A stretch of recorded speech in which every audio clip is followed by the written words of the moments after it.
반갑습니다. 이상원 TV의 이상원 교수입니다. 목회자와 성도의 고민 제2부 목회자의 내적 갈등 수평 이동 성도에 대하여 함께 생각해 보겠습니다. 다음과 같은 질문이 제기되었습니다. 교회의 중직자가 대형교회로의 수평 이동을 희망합니다. 작은 교회에서 신앙이 정체되는 것 같다는 말에 복잡한 마음을 감출 수 없습니다. 성도에게 더 좋은 환경을 만들어주지 못해 미안하기도 하고, 교회에서 그분이 하는 역할이 크기 때문에 두려움도 있습니다. 또한 성도가 더 좋은 환경에서 신앙이 성장하는 것이 좋은지, 아니면 어려운 환경 속에서 버티는 것이 좋은지 판단하지 못하겠습니다. 어떻게 하는 것이 성도와 목회에 도움이 되는 결정일까요? 이 질문에 대한 저희 답변입니다. 이 질문은 작은 교회를 목회하는 한국의 목회자에게 가장 힘들고 가슴 아픈 문제입니다. 제가 아는 A 교회는 개척한 지 15년이 넘어가는 전형적인 작은 교회입니다. 이 교회는 개척하던 시점부터 넉넉하지는 않지만 어려움 없이 목회자 사례금을 지급했고, 힘든 순간이 있긴 했으나 담임 교역자가 순수하고 신실했기에 견실하게 성장해 왔습니다. 그러나 폭발적인 성장을 이루지는 못했고, 지금까지도 작은 교회 규모를 그대로 유지하고 있습니다. A 교회의 담임 목사도 같은 문제로 인하여 마음의 어려움을 겪어야만 했습니다. 최근 세 가정이 떠났습니다. 한 가정은 개척 구성원으로서 중추적인 역할을 담당해온 가정인데, 먼 곳에서 출석하던 부부였습니다. 그들은 교회가 자리를 잡았으니 떠날 때가 되었다는 이유로 교회를 옮겼습니다. 다른 한 가정은 대학 입시를 앞둔 아이의 장래를 위해 옮긴다는 이유로 교회를 떠났습니다. 또 다른 한 가정은 초등학교에 다닐 자녀를 위해 더 좋은 주일학교 교육체제가 갖추어진 교회로 옮긴다는 이유로 교회를 떠났습니다. 이와 같은 표면적인 이유도 물론 중요하고 무시할 수 없으나, 교인이 교회를 떠날 때 더 중요한 이유가 있을 수 있습니다. 담임 목회자의 설교에 만족하지 못하거나, 담임 목회자 혹은 목회자 사모, 중직자 등과의 관계에서 상처를 받거나 실망한 것이 그 이유가 될 경우도 있습니다. 먼저 담임 목회자의 설교에 대해서 생각해 보겠습니다. 상당수의 성도가 작은 교회를 떠나는 이유 가운데 하나는 담임 목회자의 설교가 이들의 필요를 충족시켜 주지 못하는 데 있을 수 있습니다. 설교가 재미없고 별다른 영향을 주지 못하기 때문에 교회를 떠날 생각을 한다는 것입니다. 사실 설교를 통해서 전해야 할 내용은 복잡한 것은 아닙니다. 설교는 단순한 주제를 반복해서 전달해야 합니다. 모든 설교에서 중심축을 이루는 부분은 두 가지입니다. 하나는 복음입니다. 예수 그리스도께서 우리 죄를 대신 지고 십자가 위에서 죽으셨고 그 예수님을 믿음으로 영접하면 구원을 얻는다는 것입니다. 다른 하나는 그리스도인의 삶입니다. 값없이 은혜로 구원을 얻었다면 구원받은 자로서의 삶을 살아내야 한다는 것입니다. 설교는 이 두 명제를 반복해서 선포해야 합니다. 그런데 어떻습니까? 아무리 몸에 좋은 음식도 하루 세 끼 똑같은 음식을 먹는 것은 불가능하지 않습니까? 그래서 같은 재료에 대해서도 헤아릴 수 없이 많은 요리 방식이 등장하는 것 아니겠습니까? 마찬가지로 설교의 두 가지 중심 주제를 질리지 않게 반복해서 전하려면 많은 장치가 필요합니다. 사실 성경도 두 가지 진리를 전하기 위해 다양한 장치들을 사용합니다. 교리와 율법의 형태로 말하기도 하고, 역사를 통하여 말하기도 하고, 시를 통해 말하기도 하고, 환상을 통해 말하기도 합니다.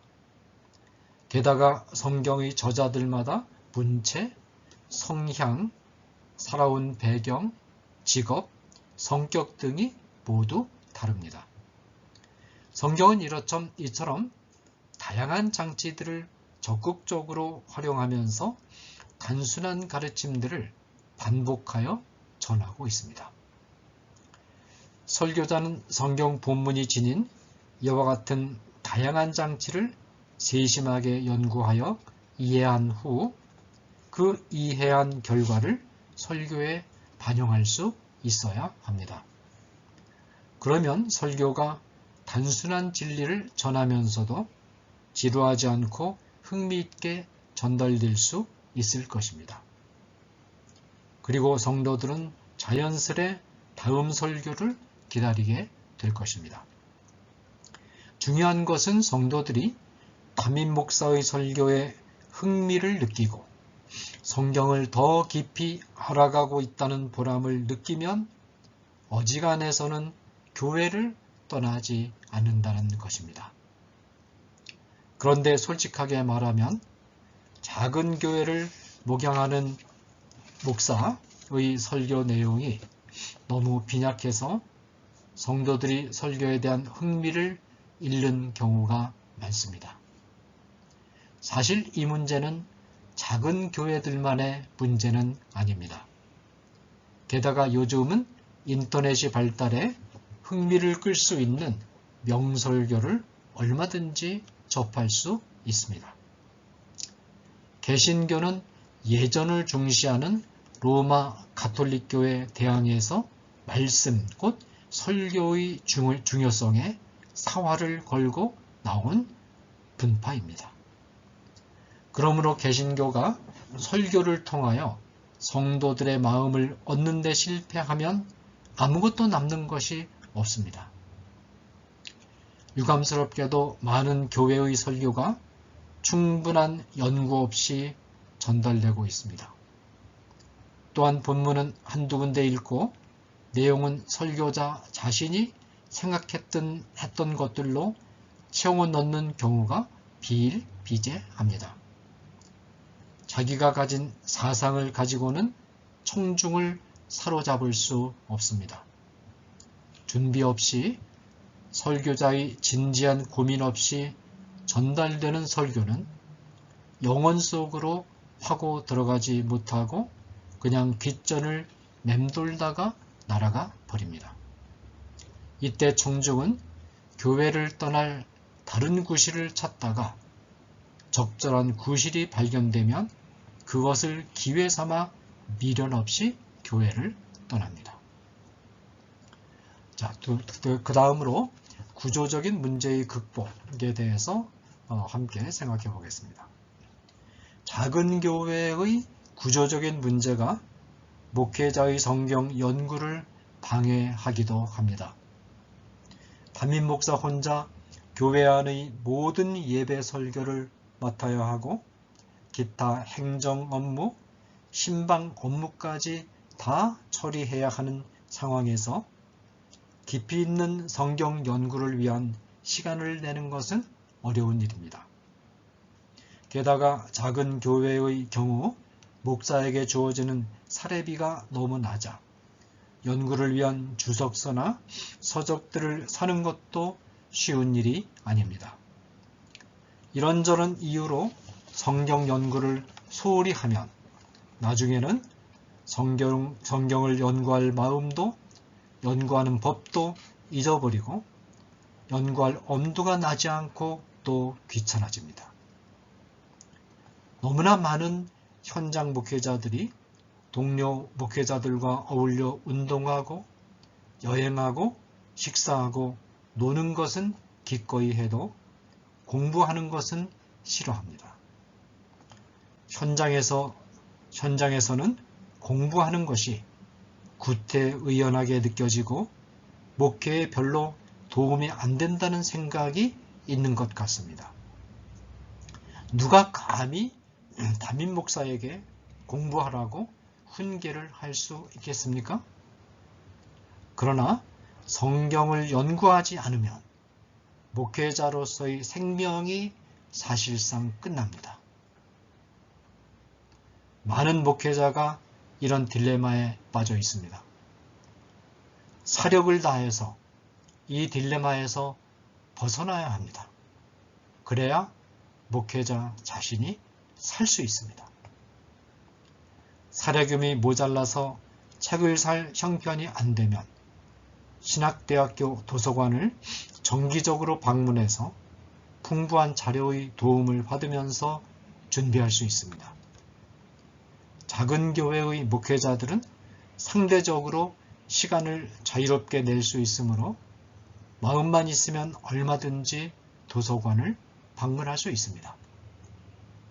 자, 그 다음에 이 성도와 담임 목회자와의 관계 문제입니다. 다음으로 성도들이 작은 교회를 떠나는 이유는 담임 목회자와의 관계에서 겪는 어려움 때문입니다. 대형 교회의 경우에는 교역자가 다수이기 때문에 어느 특정한 교역자에 대한 성도의 기대가 n분의 1로 분산될 수 있고 성도들의 숫자는 교역자들보다 훨씬 더 많으므로 성도에 대한 교역자의 기대도 n 플러스 n 플러스 등등의 1로 더 넓게 분산될 수 있습니다. 성도가 한 교역자에게 실망했어도 기댈 수 있는 다른 교역자가 있고 이는 교역자도 마찬가지입니다. 이처럼 큰 교회는 교역자와 성도에 대한 실망을 완화해 줄 수 있는 장치들이 있습니다. 그러나 한 명의 교역자가 지도하는 작은 교회의 경우 성도에게 있어서 담임 목회자는 이 성도가 교역자와 관계를 맺을 수 있는 전부입니다. 그러므로 이 관계가 틀어지면 전부 망가지는 것이고 틀어진 관계가 회복되지 않으면 교회를 떠나는 것 외에는 다른 선택의 여지가 없습니다. 또한 교역자의 입장에서도 비중이 있는 한 명의 성도에 대한 기대치가 너무 높고 무거울 수 있습니다. 이 기대치가 충족되지 않으면 대형 교회의 경우보다 실망감이 더 클 수 있습니다. 작은 교회의 목회자는 건물이나 교육 환경이 열악한 교회에 출석하는 성도들에게 뒤따르는 이와 같은 어려움을 고려해서 넓은 마음으로 성도들을 포용할 수 있어야 합니다. 작은 교회 목회자는 몇 명이 모이든지 일단 모임이 형성이 되면 성도들이 가족과 같은 분위기 안에서 즐겁게 교회 생활을 할 수 있도록 교회 분위기를 만들어야 합니다. 담임 목회자 자신도 빨리 교회를 부흥시켜야겠다는 부담을 털어버리고 몇 명이라도 하나님이 주신 성도들을 만나는 기쁨이 있어야 합니다. 교회 생활은 재미있어야 하고 만나는 것이 신나야 합니다. 봉사나 헌금을 좀 더 하고 못하는 것은 본질적인 것이 아닙니다. 특히 담임교역자의 얼굴에 자신의 기대에 부응하지 못하는 것에 대한 불만이 나타나서는 안 됩니다. 설령 애지중지하던 성도가 교회를 떠나서 대형 교회로 간다 해도 머물러 줄 것을 애원하기보다는 흔쾌한 마음으로 보내야 합니다. 어차피 성도는 목회자의 사람이 아닙니다. 실제로 목회자가 성도의 신앙생활 여정을 실질적으로 지도하기도 어렵고 또 그럴 능력도 없습니다. 성도의 신앙생활을 실질적으로 지도하실 분은 그리스도뿐입니다. 성도는 하나님의 사람이고 그리스도의 사람입니다. 어떤 성도도 목회자 곁에 영원히 둘 수 없습니다. 일정 기간 하나님이 맡기신 성도를 측면에서 도와주고 교회 생활을 할 수 있도록 안내해 주다가 하나님이 그만하면 내 역할은 충분히 했다라고 판단하셔서 다른 곳으로 이동시키시면 그대로 순종하면 됩니다. 사도 바울은 혼자 지중해 전역을 복음화하다시피 했는데 한 교회에 가장 길게 머물렀던 기간이 에베소 교회에서의 3년 정도이고 다른 곳에서는 1년 반 또는 몇 개월 정도였습니다. 바울이 성도를 자기 곁에 영원히 둘 사람들로 생각했다면 이동할 때마다 큰 상처를 받았을 것입니다. 그러나 바울은 하나님이 허락하신 동안 최선을 다하여 훈련한 다음 하나님이 사역지를 옮기라 하시면 미련 없이 떠났습니다. 바울이 떠난 것은 다른 시각에서 보면 성도들이 바울을 떠난 것이나 다름없습니다. 중국의 어느 한인교회에 집회를 인도하기 위하여 방문했을 때 담임 목회자가 고충을 털어놓은 일이 있습니다. 그 교회에는 주로 기업의 주재원이 많이 출석하는데 주재원은 주기적으로 근무지를 옮기기 때문에 가르쳐서 일꾼으로 만들어 놓으면 떠나서 곁에 견실하게 남아있는 성도가 많지 않다는 것입니다. 우리는 대화를 나누는 가운데 성도를 훈련하여 파송하는 마음으로 목회하는 것이 바람직하다라는 점에 공감을 했습니다. 자, 그 다음에 자녀의 신앙교육에 대해서 생각해 보겠습니다. 성도들이 대형교회로 옮기고자 하는 또 하나의 이유는 자녀의 신앙교육 문제입니다. 이 문제가 제기되면 작은 교회 목회자들은 주눅이 들 수밖에 없습니다. 우선 성도들의 숫자 자체가 적기 때문에 아이들 숫자가 많지 않습니다. 아이들을 가르칠 인력도 부족하고 재정도 부족합니다. 시대에 맞는 교육을 시행하려면 교육 기자재들의 가격이 고가여서 재정이 열악한 작은 교회가 감당하기가 벅찰 때가 많습니다.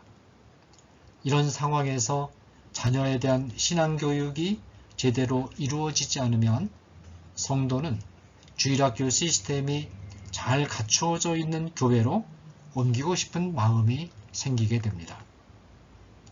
그러나 이 점에 있어서 작은 교회가 지닌 장점을 최대한 활용하는 지혜가 필요합니다. 신앙교육은 지식교육이 아니라 영적인 교육인 동시에 인성을 기르는 교육이며 지혜를 가르치는 교육입니다. 신앙교육은 구원의 복음이 바르게 소개되어야 하고 구원받은 자들이 바른 인성을 가지고 하나님과 인간과의 관계를 바르게 형성해 가는 법을 가르쳐야 합니다. 그런데 이와 같은 기독교 교육의 본질적인 요소를 가르치는데 작은 교회가 불리한 것만은 아니며 오히려 작은 교회를 잘 활용하면 양질의 신앙교육이 가능합니다. 대형교회 주일학교는 학생 수가 많기에 학년을 세밀하게 나누어 같은 학년이나 또래들을 모아서 가르치게 되어 있습니다. 많은 사람이 학습 능력을 기준으로 해서 나누어 놓는 것이 더 효율적이고 현대적인 방법이라고 생각합니다. 그런데 교회 교육도 과연 그럴까요? 사실상 교회 교육은 학년을 이처럼 세분화할 필요가 없고 오히려 세분화하는 것이 방해가 될 수도 있습니다.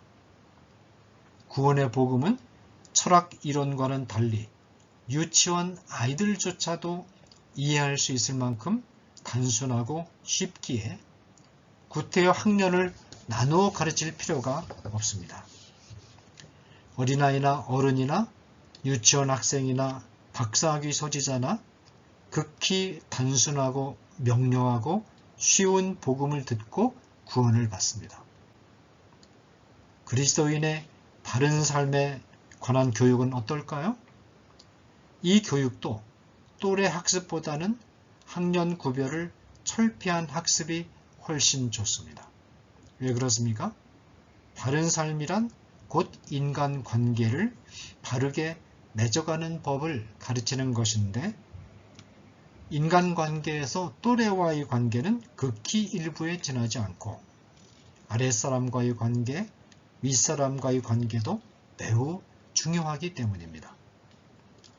작은 교회에서는 아이들 숫자가 부족해서 통합교육을 할 수밖에 없는데 이 통합교육 방식이 세분화된 교육보다 전인적인 신앙과 생활교육에 유리하므로 이 유리한 점을 최대한 활용하면 전화위복이 될 수 있습니다. 작은 교회 목회자는 사력을 다해서 성경을 깊고 넓게 연구하여 진리를 알고자 하는 성도들의 필요를 충족시켜 주어야 합니다. 또한 작은 교회 목회자는 더 너그러운 마음과 애틋한 사랑으로 성도들을 품을 수 있어야 합니다. 그리고 작은 교회 목회자는 작은 교회가 지닌 장점들을 최대한 활용해서 효율적인 교회 교육을 하기 위해서 노력해야 합니다. 감사합니다.